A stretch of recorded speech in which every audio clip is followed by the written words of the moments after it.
Hi ನಮಸ್ಕಾರ, welcome to my channel. And ಇವತ್ತಿನ mini blog ಬಂದು ಏನು ಅಂತ ಹೇಳಿದರೆ, ಇವತ್ತು ನನ್ನ ತಮ್ಮನ ಬರ್ಡೇ ಇತ್ತು. ಸೊ ಹಾಗಾಗಿ ನಾವು ಬ್ಯಾಂಗ್ಳೂರಿಗೆ ಹೋಗಿದ್ವಿ, ನಾನು ನನ್ನ ಹಸ್ಬೆಂಡ್ ಮತ್ತು ನನ್ನ ಪಾಪು. ಇವತ್ತು ಯಾಕೆ ಹೋಗ್ತಾಯಿದ್ದೀವಿ ಅಂತಂದರೆ, ಎರಡು ಕಾರಣ ಇದೆ. ಒಂದು, ನನ್ನ ಪಾಪು ಬರ್ಡೇ ಮತ್ತು ನನ್ನ ತಮ್ಮನ ಬರ್ಡೇ. ನನ್ನ ಪಾಪು ಬರ್ಡೇ ಟೈಮಲ್ಲಿ ನಮ್ಮಪ್ಪ, ನಮ್ಮಮ್ಮ, ನನ್ನ ತಮ್ಮ 3 ಜನ ಬರೋದಕ್ಕಾಗಲಿಲ್ಲ. ಸೊ ಹಾಗಾಗಿ ಇವತ್ತು ಅವರಿಬ್ಬರು ಬರ್ಡೇನೂ ಸೆಲೆಬ್ರೇಟ್ ಮಾಡೋಣ ಅಂತ ಹೇಳಿ ಬ್ಯಾಂಗ್ಳೂರಿಗೆ ಹೊರಟಿದ್ದೆ. ಹೊರಟ ಮೇಲೆ ಗೊತ್ತಾಯಿತು, ನಾನು ರಕ್ಷಾಬಂಧನ್ಗೆ ನನ್ನ ತಮ್ಮಂಗೆ ನಾನು ರಾಖಿ ಕಟ್ಟಿರಲಿಲ್ಲ ಅನ್ನೋದು. ಸೊ ಹಾಗೆ ಹೋಗ್ತಾ ರಾಖಿ ತೊಗೊಂಡು ಹೋಗಿದ್ದೆ. ಕೇಕ್ ಕಟ್ ಮಾಡೋದಕ್ಕೂ ಮುಂಚೆ ನನ್ನ ತಮ್ಮನಿಗೆ ನಾನು ರಾಖಿ ಕಟ್ಟಿ ಆಮೇಲೆ ಕೇಕ್ನ ಕಟ್ ಮಾಡಿ ಸೆಲೆಬ್ರೇಟ್ ಮಾಡಿದ್ವಿ.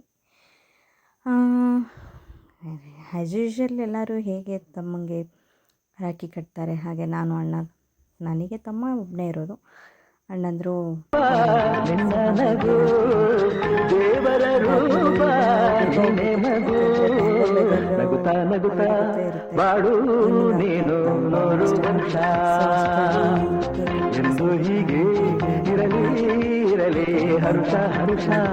ತಮ್ಮ ನನ್ನ ಪಾಪು ಇಬ್ಬರು ಕೇಕ್ನ ತಿನ್ನಿಸಿದ್ರು.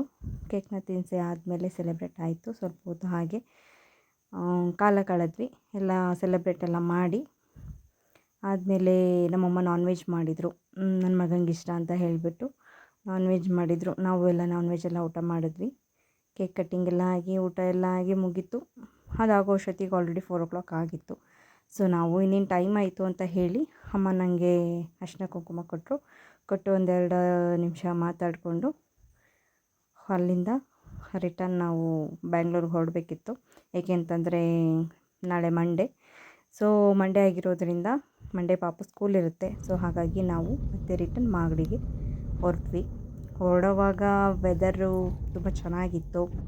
ಸೊ ಯಾರೆಲ್ಲ ನನ್ನ ಚಾನಲ್ನ ಸಬ್ಸ್ಕ್ರೈಬ್ ಮಾಡ್ಕೊಂಡಿಲ್ಲ, ದಯವಿಟ್ಟು ಸಬ್ಸ್ಕ್ರೈಬ್ ಮಾಡ್ಕೊಳ್ಳಿ ಆ್ಯಂಡ್ ಲೈಕ್ ಆ್ಯಂಡ್ ಶೇರ್ ಮಾಡಿ. Thank you so much.